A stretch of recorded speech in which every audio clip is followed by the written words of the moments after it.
Olá, pessoal, tudo bem? Então, agora nós vamos para a nossa aula 5, que é Tecnologia de Frutas e Hortaliças, né? Então, nós vamos falar um pouquinho sobre como essas frutas e essas hortaliças são transformadas, tá?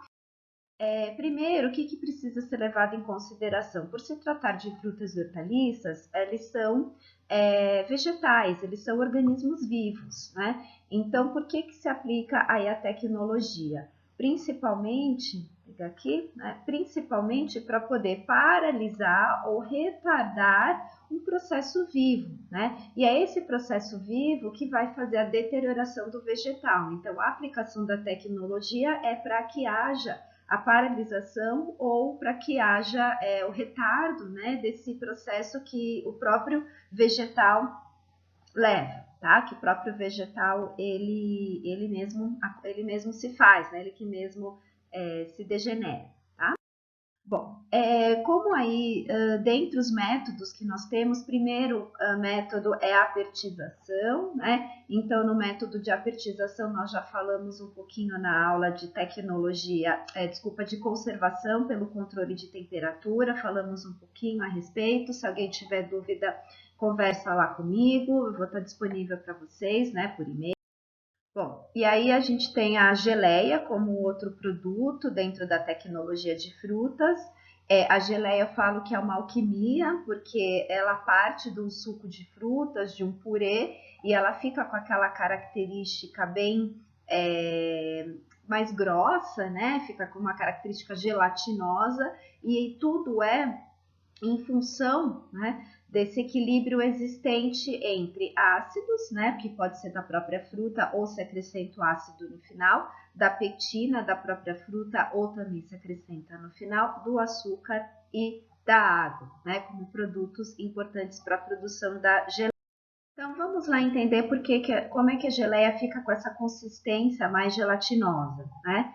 Então a união, deixa eu pegar aqui, né? Essa interação do ácido da própria fruta, o ácido que se adiciona junto com o açúcar, forma essa rede fibrilar que acaba retendo a água, né?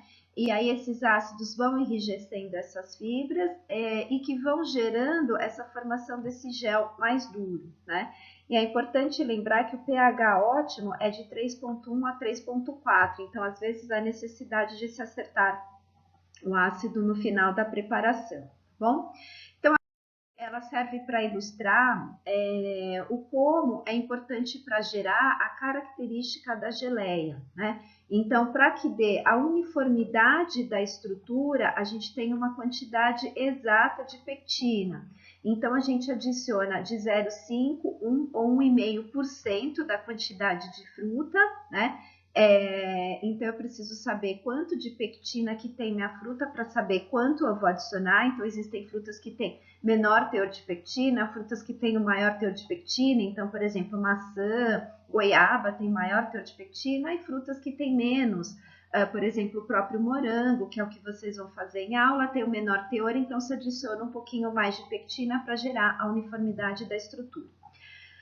Posteriormente, nós temos a rigidez da estrutura que se dá pela concentração aí do açúcar, né? Então, a concentração é o que a gente chama de Brix. Então, aí vem uma expressão nova, que é o percentual de sólidos solúveis, que a gente vai usar bastante aí para tecnologia de frutas, para produção de compota, produção de geleia. A gente vai usar essa expressão Brix, que é o percentual de açúcar, basicamente. Então, eu preciso saber quanto de açúcar que tem a minha fruta, né? Qual que é o Brix da minha fruta para adicionar uma quantidade de açúcar extra para gerar um Brix o mais ideal para ficar com cara de geleia fica em torno de 65, né? Aqui a gente colocou que a literatura traz 67,5, mas o ideal mesmo é de 65 a 67, eu posso dizer, né? Que é o que a literatura traz. Inclusive, em aula prática, a gente trabalha com Brix de 65, tá? Se eu não colocar uma quantidade suficiente de açúcar, forma uma geleia mole. E se eu colocar muito mais açúcar, forma aqueles cristais, tá? Aí, diante de tudo isso, então, adicionando, balizando, né, a quantidade de pectina, a quantidade de açúcar, eu tenho o ácido da fruta, eu acabo verificando, né, a questão da acidez e posso acertar no final. Então a gente acerta aí que dá em torno de 3%, de 3, um pH igual a 3% nada, né? Um pH de 3. Então, o que se faz? No final da preparação, quando nós formos fazer a geleia, nós vamos medir o pH e aí ele tem que estar na faixa de 3 a 4. Tá? Se não der nessa faixa, aí a gente acaba acertando aí o pH, tá bom? Acaba acertando com o ácido tartárico.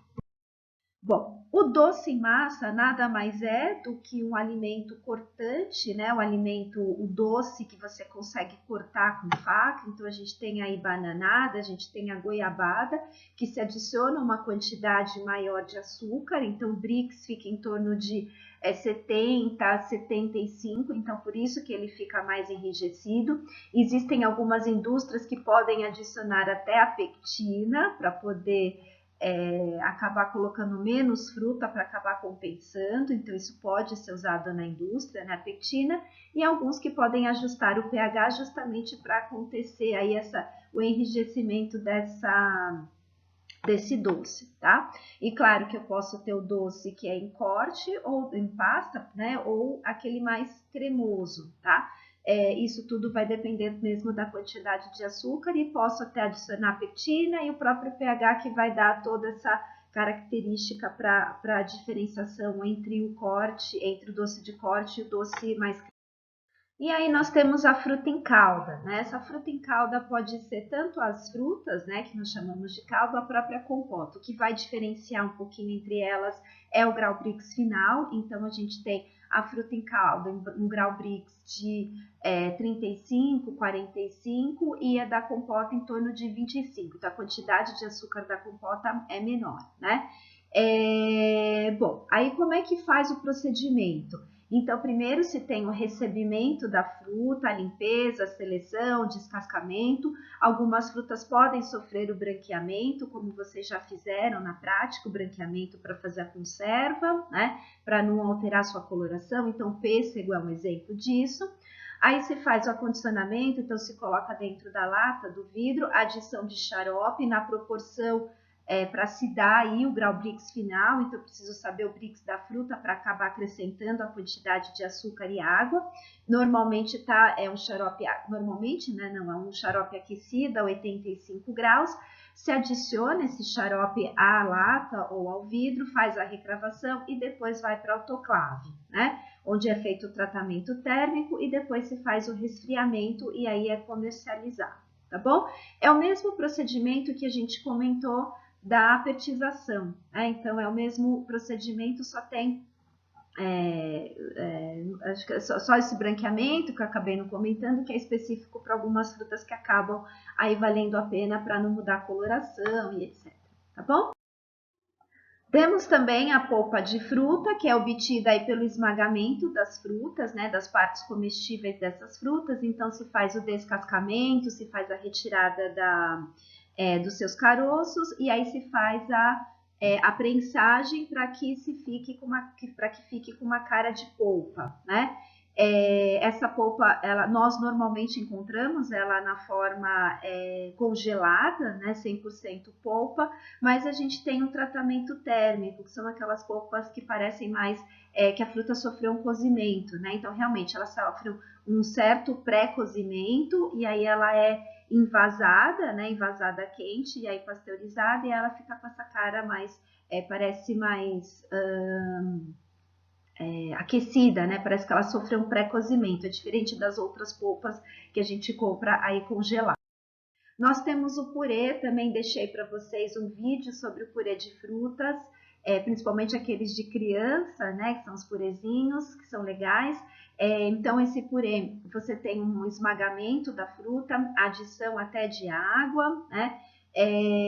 Pode ser peneirado, principalmente se for para as crianças, então deixar o mais íntegro possível, peneirado, e aí é esterilizado a quente, tá? Então essa é a característica. Então se for como papinhas de nenê, acaba sendo apertizada, por exemplo, e existem aqueles purês de frutas que são em saquinhos, né?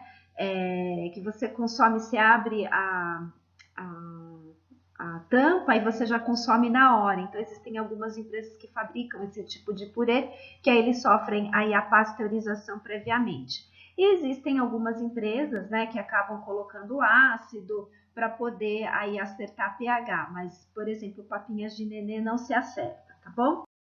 Bom, aí o néctar, é importante lembrar que o néctar é diferente do suco de fruta natural, né? O néctar são aqueles sucos que tem aí adição de água e adição de xarope, tá? Então, imaginem que o grau Brix né, deve atingir aí 15 grau Brix, então para isso se adiciona o xarope, né? E aí esses sucos, eles são, como é que eles são, né? Eles são acondicionados em latas ou em vidros, ou mesmo são esterilizados em caixinhas Tetra Pak, então eles acabam recebendo uma temperatura maior, e isso acaba desfavorecendo, né, as vitaminas que são sensíveis às altas temperaturas, como a gente já acabou conversando, né? Então, o que é importante do néctar é que ele tem açúcar e que ele sofre processamento térmico, tá bom? As frutas saturadas, elas são produto aí da adição de açúcar e são cozidas, né? Então, ao mesmo tempo que elas são, que existe um xarope, né, bem concentrado, então fica em torno de 85, mais ou menos, grau Brix. Então, se tem esse xarope, as frutas são cozidas com esse xarope, essa água desse xarope vai se evaporando e aí o açúcar vai entrando em contato com a fruta e acaba ficando com os cristalzinhos de açúcar. Aí os sucos de fruta natural, então é a grande diferença. Hoje a gente tem aí algumas frutas, algumas empresas que produzem os sucos de fruta. É tão natural que eles inclusive colocam na embalagem que pode ter diferença, que podem ficar partes de casquinha de frutas na sua embalagem, né, como produto final, justamente porque não se consegue gerar uma certa padronização, né, ainda mais porque a gente está falando de sucos de frutas, tá bom? E aí existem as frutas que são, os sucos de frutas que são concentrados, então aquele do tipo maguari, né?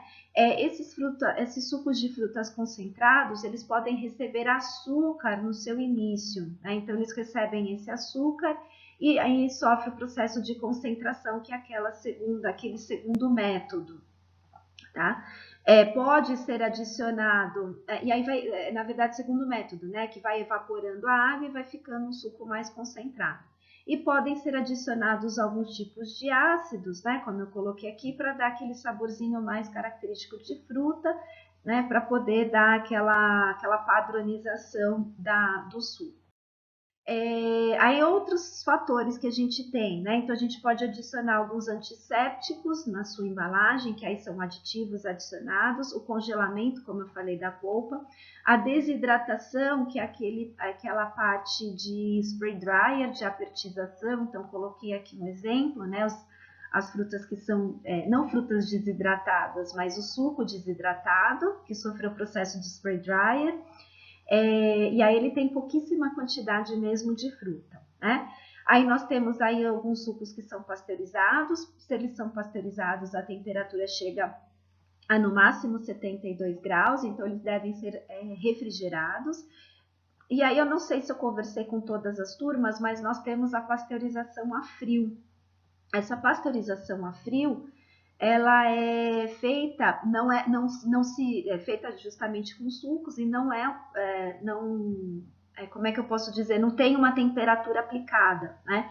O que vai fazer o processo de controle de micro-organismos é a pressão que gera, né? Então se coloca esse suco a uma certa pressão e essa pressão é que faz romper as membranas dos micro-organismos. Então é um método aí legal, que a indústria vem aplicando, claro que é um processo mais caro, mas é um processo bacana para preservar aí a quantidade de vitaminas, principalmente se tratando de sucos de frutas.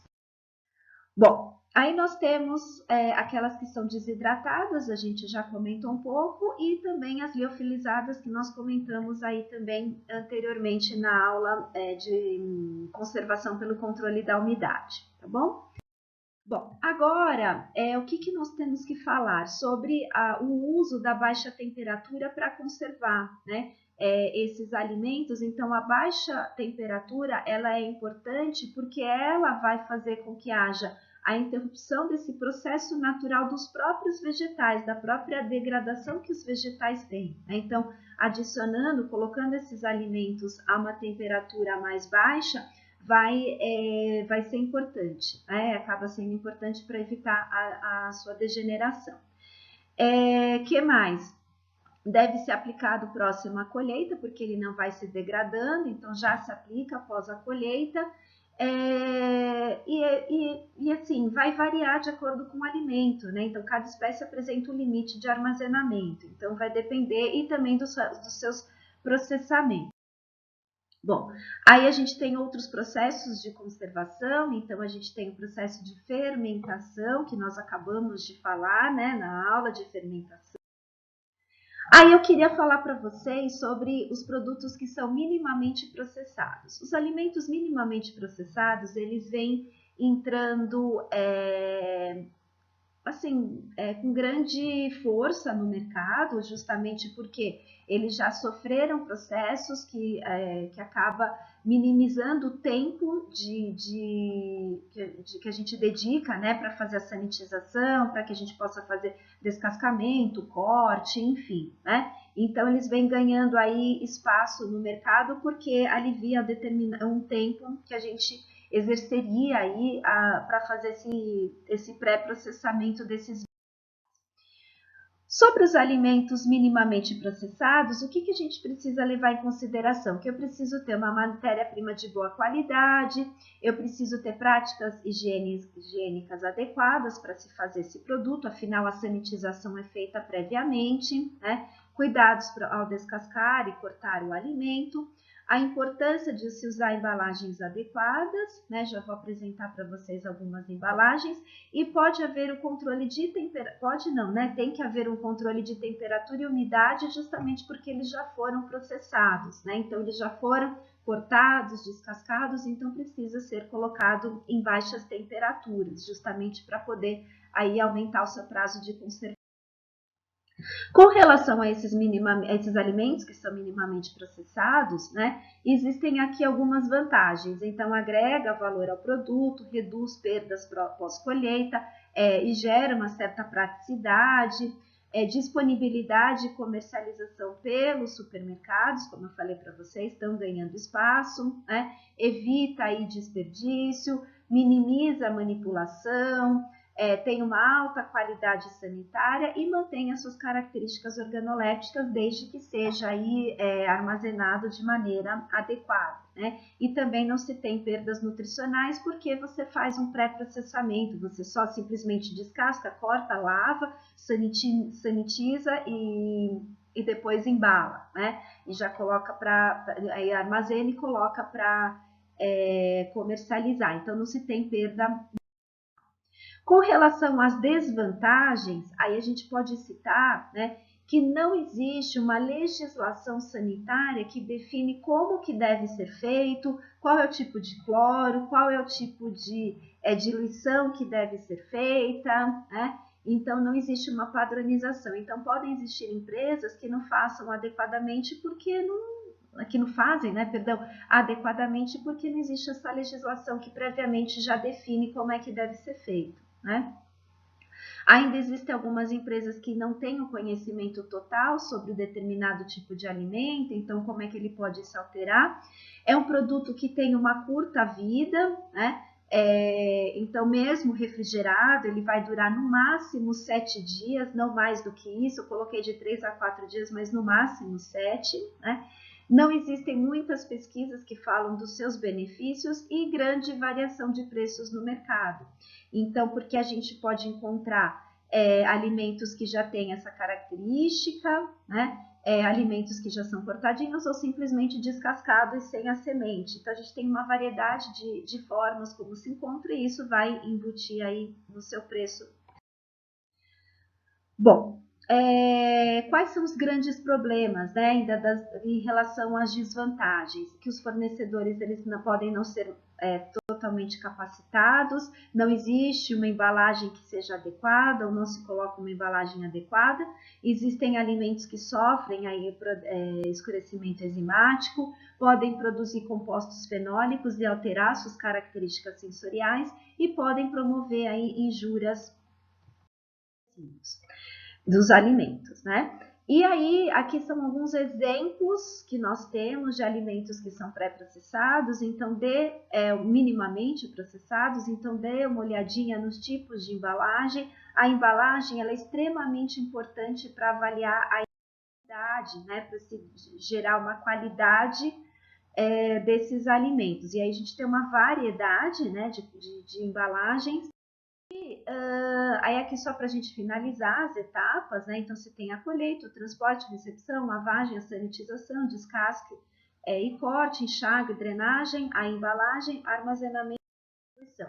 Vejam, eu gosto de colocar essa figura para mostrar a característica paramentação do manipulador, né? Como é que ele deve estar. Então, quando a gente fala em desvantagens, não é toda indústria que tem esse cuidado, né, que toma esse cuidado, não se entende a importância de se tomar esse cuidado aí a posteriori, né, para manter aí a qualidade desse. Bom, e embalagens, a gente tem uma porção de embalagens, né, a Flowpack é aquela embalagem que você consegue controlar a quantidade de gás e é o que a gente vai falar aqui.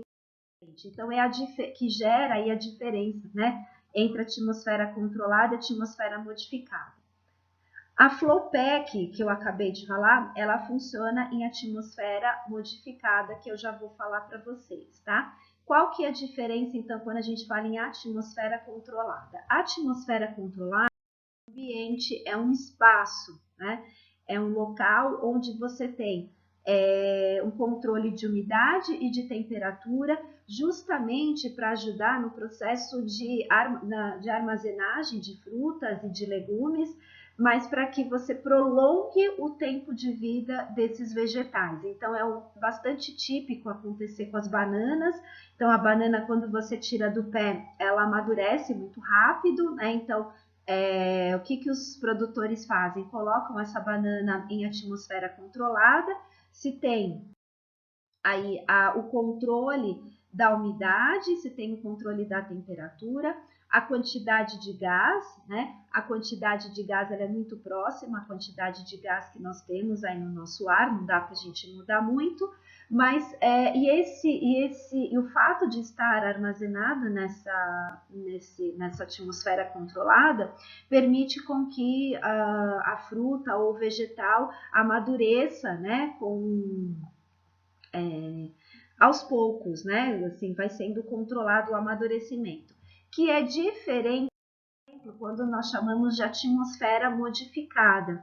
A atmosfera modificada é o controle do gás presente na própria embalagem. Então, a gente consegue controlar a quantidade de gás, eu consigo colocar mais ou menos oxigênio nesse gás, né, nessa embalagem, e controlando o oxigênio parte do princípio que diminui a quantidade de crescimento de micro-organismos aeróbicos, né? Então, acaba controlando esse crescimento desses micro-organismos, então ajuda na preservação. Então, tem que ter um pouquinho de oxigênio por conta dos tecidos, mas uma baixa quantidade. Então, o alimento que é processado, né, e acaba sendo armazenado em atmosfera modificada. Então, gente, o alimento, né, que fica armazenado dentro da atmosfera modificada, como tem o controle de ar aqui dentro, então se coloca um pouco de oxigênio para manter a preservação dos tecidos, mas um teor reduzido e uma maior quantidade de gás carbônico para evitar realmente o crescimento de micro-organismos. Então, ele tem essa carinha aqui, né? Essa carinha aqui mais almofadada. Essa carinha faz com que você tenha, né? Então, reduz a quantidade de oxigênio, aumenta a concentração de gás carbônico, emite o escape do etileno e aí impede a própria umidade. Então, o fato desses alimentos que estão em atmosfera modificada, armazenados em atmosfera modificada, fazem com que ele se preserve, que ele tenha aí um prazo de validade, né, um pouquinho maior comparado aos outros que já são minimamente processados. Então, isso é para mostrar que a característica da embalagem para esses alimentos que são minimamente processados tem aí na preservação desse alimento. Bom, gente, aqui eu finalizo a aula de tecnologia. Eu deixei para vocês alguns vídeos para complementar os estudos, né? E vou deixar um estudo dirigido para vocês sobre essa aula de hoje, tá bom? Acho que é isso por enquanto. Beijo, até mais.